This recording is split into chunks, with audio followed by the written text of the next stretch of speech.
Hello, guys. Today I have a very special guest from other side of the planet.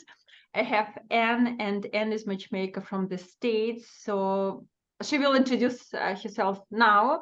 But I'm so happy to record this interview because for Anne it's now 7 o'clock in the morning. It's cruel thing to go to interview at 7 o'clock in the morning. Thank you so much. I appreciate it. It's my pleasure. It's great to be here. I'm Ann Parnes, and I am in New Orleans, Louisiana. And I have a matchmaking company, Match Nola, and we do the personalized matchmaking that every matchmaker does, and then also the coaching piece and helping people with their online dating life and things like that as well. How long have you been in this business? Almost 6 years. Oh, it's a lot of time, a lot of experiences. Flies by for sure. Yeah. And who are your clients? How old are they? What is, I don't know, maybe some profession, maybe some special niche. I live in it's a kind of a small-ish city, New Orleans, the metropolitan area. So I really mostly work with men, but I do take on some women clients, but mostly men because I have so many amazing women in my database. And they're typically start in the late 30s and then go up. My oldest client is 78 right now, and we're having a lot of success. So men in New Orleans, we have a great lots of great women for. But it's really an interesting thing to compare online dating with matchmaking. Because if you go to any app, there are more men than women, much more men than women. But if you go to matchmaker, all matchmaker have more women than men. All of us. Yes. So it means we all have to find a way how to convince men to stop online dating and go straight to us. It would save them a whole lot of time and disappointment for sure. Yes, absolutely. What, from your point of view, what is the biggest difference between dating apps and matchmaking service? So obviously the personalized service, it's almost as though we have the first date, right? I never set somebody up with just someone who I read their profile who looks great. It's not like that at all. We sit down and have an interview and really talk. I know a lot of matchmakers meet by Zoom because of their location. For me, it's really easy because New Orleans is pretty small, and so I usually meet everyone in person. So that way, when a client is showing up for a date, they know here are the pictures. Here's what she is going to look like, actually, and here are the things that you said were important to you, and I had a conversation with her about that, and it seems to match. And just the vibe and the energy and the personality and the voice and all of those things that you can't tell, obviously, from just looking at a profile. First of all, you don't know how much of it is real, and you can't tell the energy of someone or if you're going to have a good conversation or things like that. So I think when you work with a matchmaker, we get to know our clients and we sort of have an idea of what it's like to be with you, and then we can make a better decision about who you're likely to get along with and have a nice time with, and hopefully find some connection with, even romantic, hopefully romantic. But I don't think many matchmakers arrange dates that are disasters, because we do have the ability to talk and meet and vet people ahead of time to make sure that at the very least, they're going to have a nice conversation and enjoy getting to know each other. I think, of course, if we send our clients in the date or to the date, of course, we try to do our best. But I think they are very complicated thing, and I struggle with it many years of my matchmaking life. It's not feeling responsible for result. Because if I decided, you fit to him, he fits to her, and they go to the date and they both don't like each other, it's kind of, I made a wrong choice. And I think for many of newbies, especially, this concern, I'm responsible, I promise, they had to have a great experience, but they didn't. I failed. I think it's one of the problems we see and we face at the beginning of our journey, of our professional journey, of course. Yeah, it is one of those things. I mean, people think that maybe we have some sort of magical powers that we can just pick somebody out that would be perfect.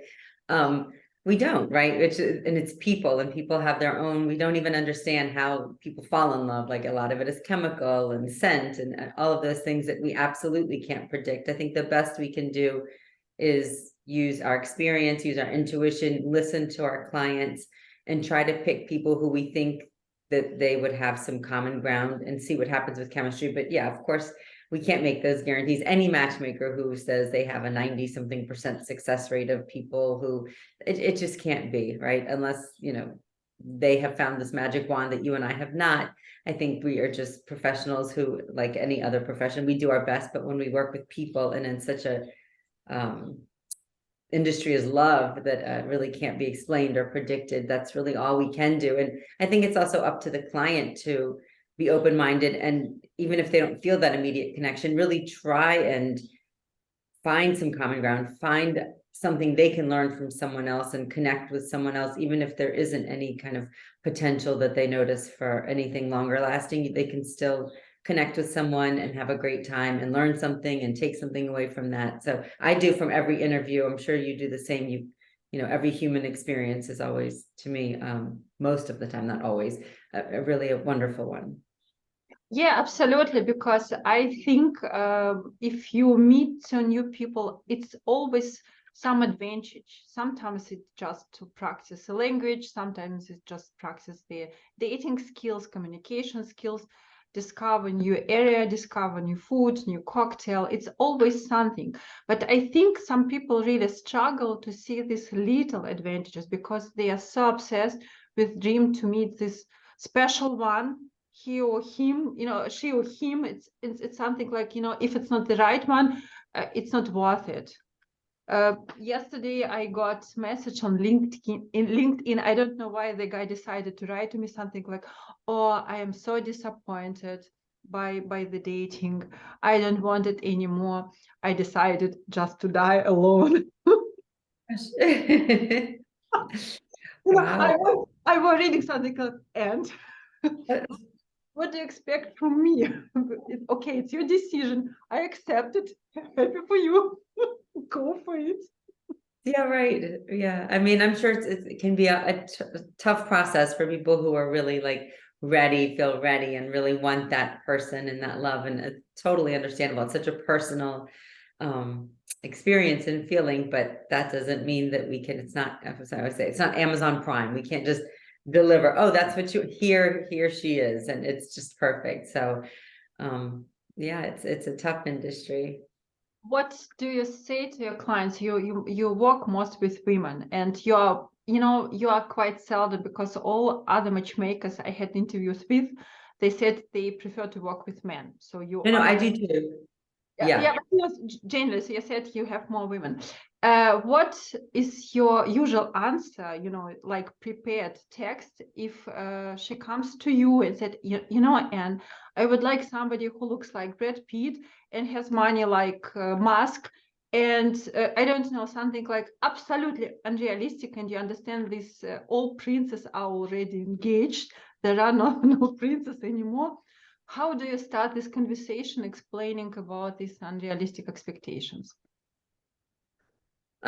Well, I think that the biggest thing for me is to, just make sure that they are aware of their own strengths and their own weaknesses so that they understand there is no such thing as perfection. And I'm sure just, a lot of these women have great careers and are really driven, but then they also maybe struggle with a little bit of their softness, and warmth and femininity on that side. And so it's just the same. And, a lot of the men will have lots of strengths and some weaknesses, and you're not going to find the perfect person. Hopefully you're going to find someone whose foibles and, imperfections are ones that you can tolerate with, because they have so many wonderful things on the other side that it makes sense for you. And also I think there's, just checking boxes. If they want money, they want this, they want this, they want this. Those aren't the things that in the end make people really happy with a partner, right? I mean, you're looking for someone to share life with. You're looking for someone who's going to be your rock and someone who goes good times and bad times. And so the fact that if they're 6 feet tall or 5'9" has nothing to do with that, right? And a lot of these superficial qualities that they're looking for. And so to me, and also as we get older, you have to kind of work on, what your level of attraction is to someone. It can't, in your 40s and 50s and beyond, you're probably not going to find a 6-foot guy with, washboard abs and big muscles who happens to have lots of emotional availability and no baggage. And I mean, these are things that are not realistic. So if you're looking for a real human to share life with, you have to understand that it might not come in the perfect package, and it doesn't mean that you can't have a very fulfilling, passionate, happy, wonderful life with them. It's just, it might look different than what you imagine, and you have to be flexible and willing to let go of that and really look for the important things and the things that are going to make you happy in life. In their, obviously inside, there has to be attraction, but attraction can be different, and we can train our attraction. I think if we are looking for the positives when we're sitting across from someone, rather than focusing on whatever it might be, wrinkles, gray hairs, or anything like that, I think that becomes easier too. It's just our eyes have to get used to seeing things differently. I had today a very interesting conversation, because you said we can train our attraction with little things. I had discussion with one woman. She thinks, she really believes that if you paid for the service, you don't have to say thank you. Yes, I said, if you use taxi driver, if you go to the shop, supermarket, you pay your money, you get service or product, but you still have to say thank you. And I really believe that training attraction is really enjoying little things first, and don't forget to say thank you for everything and to everybody. Because, so it's sometimes they go to the date, like we said, so even if they can enjoy these little things, nice coffee, good conversation. Yeah, it wasn't special.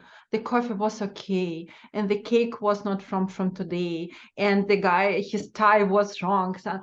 But if we train, or we can, I don't know, convince our clients to enjoy these little things. Oh, sunshine, flowers, birds.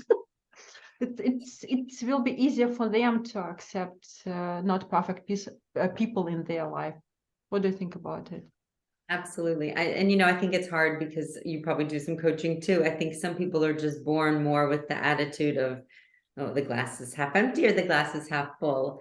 And obviously the ones who are focusing half full, who are focusing on the sunshine and on the wonderful little things and are full of gratitude, just have an overall happier life experience, right? Because what you look for, you'll find. I love the analogy of two people walking next to each other on a sidewalk, and one is looking up at the blue sky and thinks it's, a beautiful day, and the other is looking down, looks at the cracks in the sidewalk. So it's where you focus is what you'll see. And I think for some people, it's just a lot easier to focus on the negatives, and they're going to find them. So it really is, people say it's like your perspective really does control your entire life. So we can remind our clients, we can give them tools.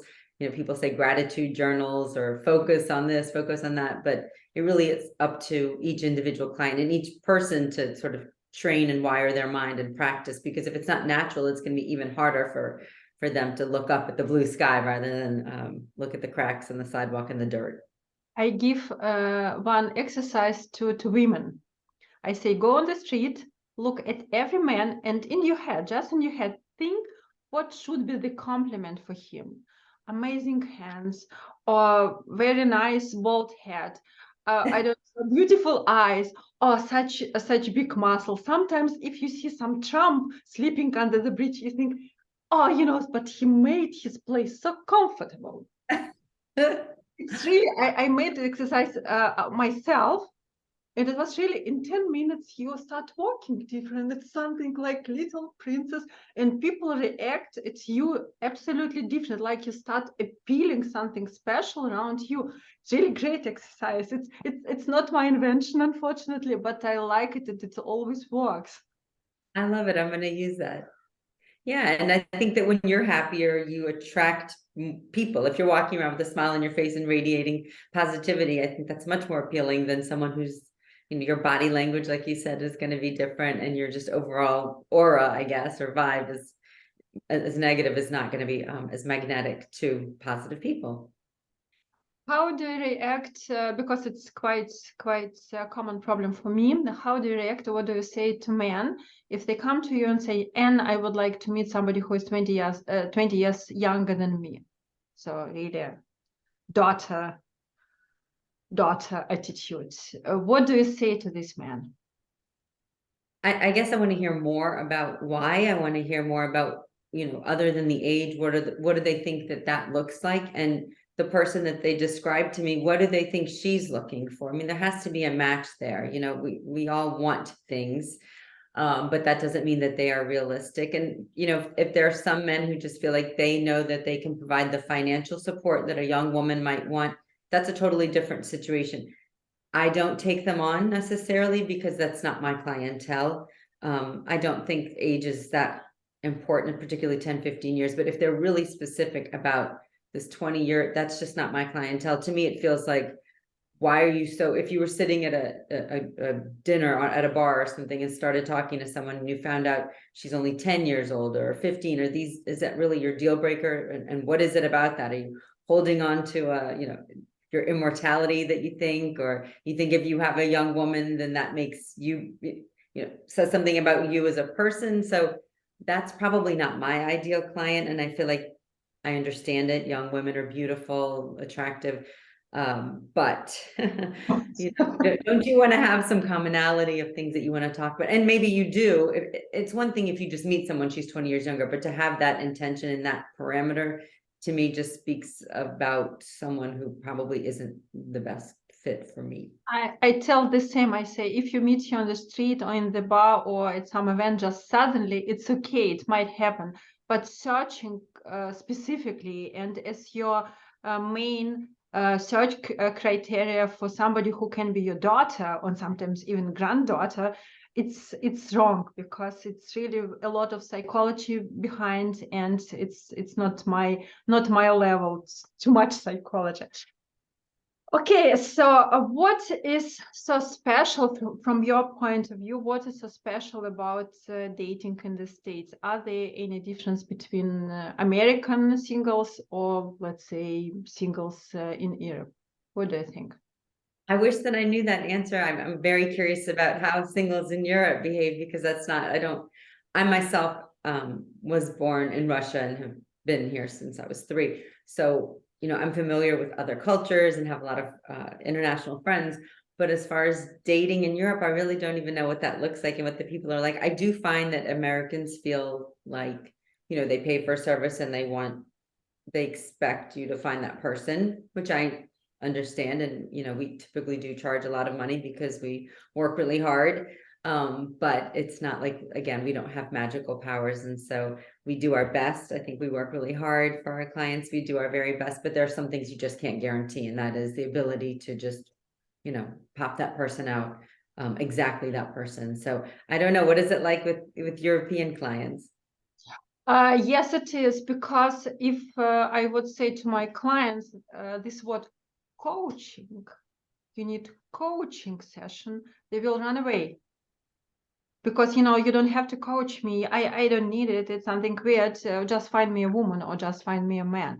So it's really not this tradition to go not only to find the person, but even to change yourself. So that's why I say consultancy, webinar, meeting, masterclass, round table. So I always have to find other words to describe coaching. And I cannot charge such money as you do in the States. I'm really envious, to be honest, because it's not this culture yet. Yeah, well, I'm in New Orleans, so it's a little bit different. I'm not New York, LA with that, but I do find that it depends on the people. Some people are really, really open. I have some clients who are wonderful and really open to, what am I doing wrong? What can I do better?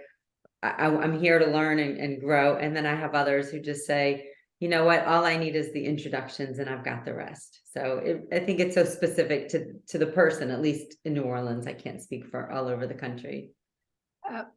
Even it's behind the scene. Even we know, if somebody says, I don't know, I don't need any coaching, I need only introductions, we always know you do.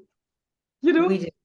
Yeah, you know, because it's if you've been single for quite a long, sometimes with reasons, sometimes with little reasons, you have to change something. Otherwise, it will not work. Yeah.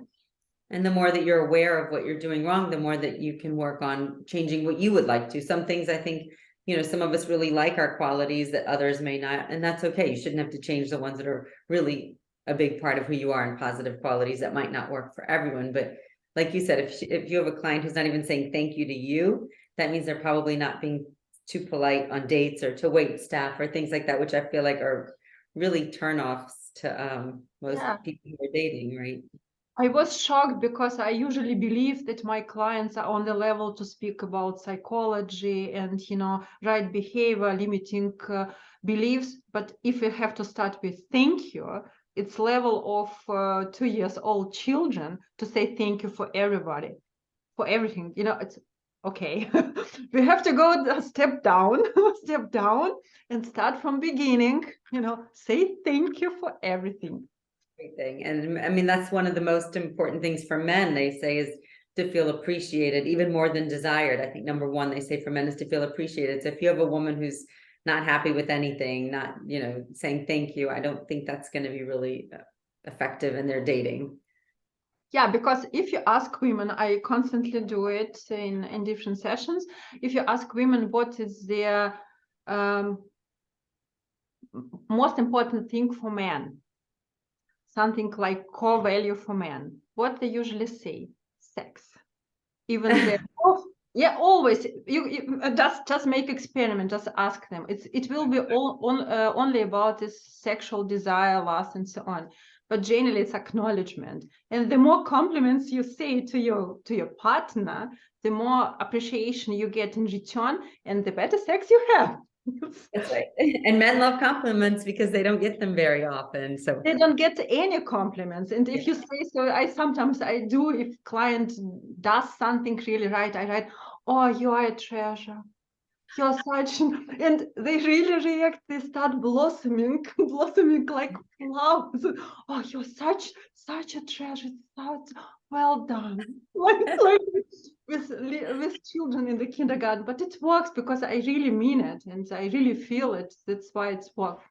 One more question, because I constantly have this discussion on TikTok and on other platforms. If your clients, boy and girl, go to the first date, who usually pay for food, drinks, and so on? First date. Oh, for men is definitely what I recommend. I think that I don't know if there's another way in other cultures, but in the US, I would definitely say, and people disagree, and that's fine. You're asking my recommendation, and my advice is I think the man should pay. And it doesn't mean you have to go to a 3 or 4 course steak dinner. You can go have appetizers, you can go have cocktails.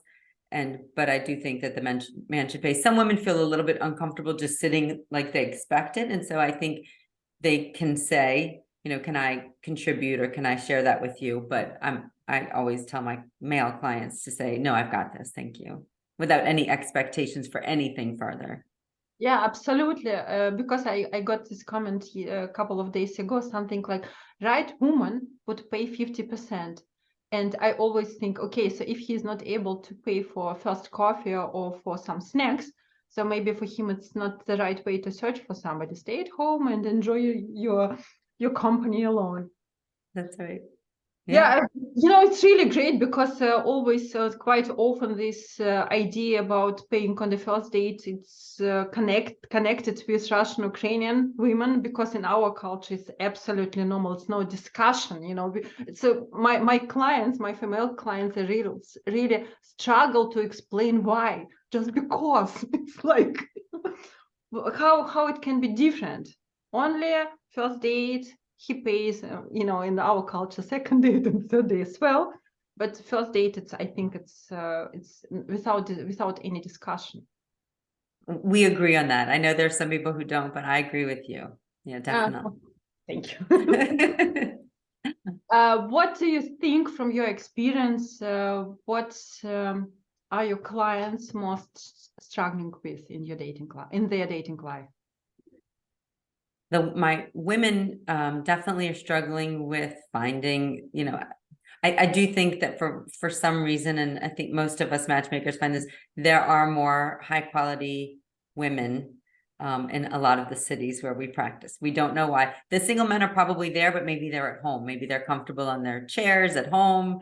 So I think the availability of professional men, I also think that for both of them, I think that there, and this can be men or women, I think finding someone who says that they want a relationship, but really is sort of not committed to finding that, but kind of just wanting to date and get to know people all over the place and not really wanting to narrow down their, selection to one person. So that tends to be a complaint that I hear, is that, people want to date around, and there seems to be so much choice that they feel like they don't want to put all their eggs in one basket. So I hear that a lot. I don't always see that, but that's what I hear, right? I don't know. Is that similar? You're nodding your head. Yeah, the more choice you have, the more difficult it is to stop, because you always think next one will be even better, even it's not true. And I have really quite many women who always said no, I don't like this, I don't like that. 20 years have gone.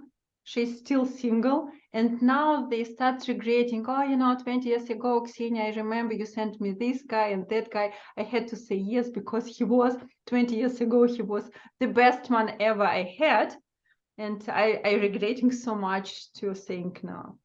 Yeah, Definitely. yeah. I think you give everyone a chance, right? And the other thing, and I'm sure you face this too, is I think people expect that as soon as they meet someone, if it's the right person, they're going to feel these, fireworks are going to go off, and you're going to just know that this is the person.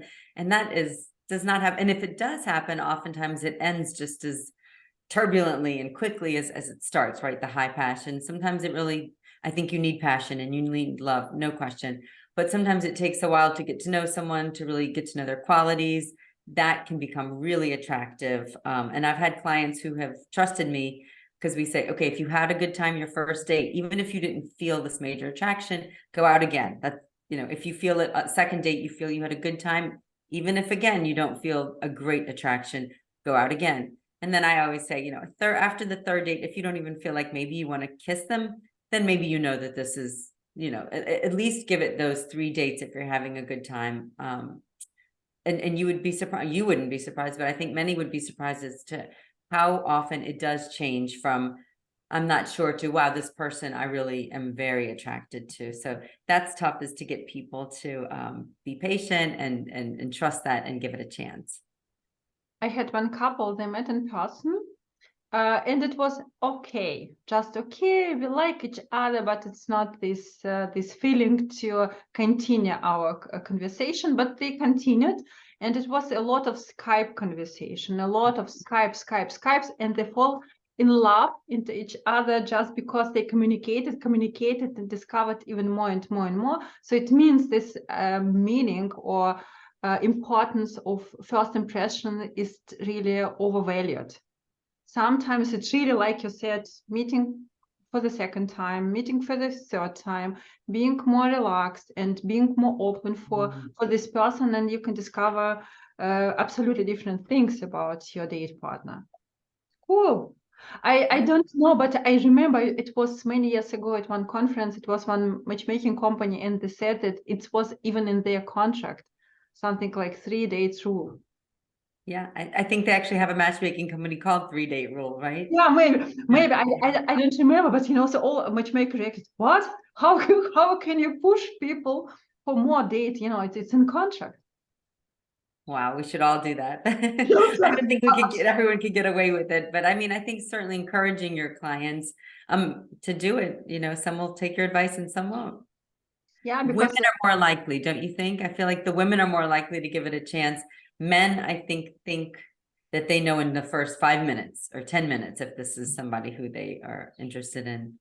They believe they do. I have one client who is very extreme. So usually he go to Skype date. He insists always Skype date first.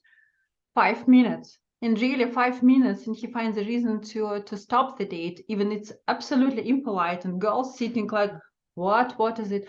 You know, but I felt I didn't like her. She was different to her father's, and like a child, you know. It's we had so many discussions, we had so many conversation about it, because in this dating world, you are responsible for what's happening after your date. And if you offended her on the Skype date, she will think that next one will be so cruel as well, even if he will not. So it means we have to be careful with our date partners, just because we are responsible for their future, not for our only. I agree. Yeah. I mean, I think the least you can do is just be polite and have a conversation and give it some time and give it a chance. 5 minutes is ridiculous. Yeah. Okay. So last question for this interview. If we get a lot of questions, we might record another one. What would be your recommendation to all singles who will watch us? I think the biggest thing is to change your mindset, to do your very best to, first of all, think positively. We like to be right. We like to find things to reinforce how right we are. So I think if you're walking around thinking, I'm never going to find someone, all women are this, all men are this, you know, everyone in my city is like this, then you are going to find exactly whatever you want to make yourself right. So I think there's a lid for every pot. There's someone for everyone. And if you believe that, and if you have the confidence, and particularly if you work with a matchmaker who this is what our job is, and this is what we're trying our best to do. So to have either faith in us and to have faith in yourself and in the universe that your person is out there. And the more you can be positive and just exude that, that gratitude, that happiness, the better your chances are. That abundance, what they say, right? If you have the attitude of abundance, that there's so many singles out there and so many wonderful people. Not everyone is any one way. So I think if you can change that and really work on that, the rest will flow. Yeah, cool. I can sign under every word. Well, good. I'm glad we agree. Thank you so much for interview. Thank you so much for getting up so early in the morning. I have a whole day ahead. I wish you a good day, and thank you so much for Thank such you. an interview. Thank you. Nice to talk to you. Yeah, nice. Bye. Bye-bye. Thank you.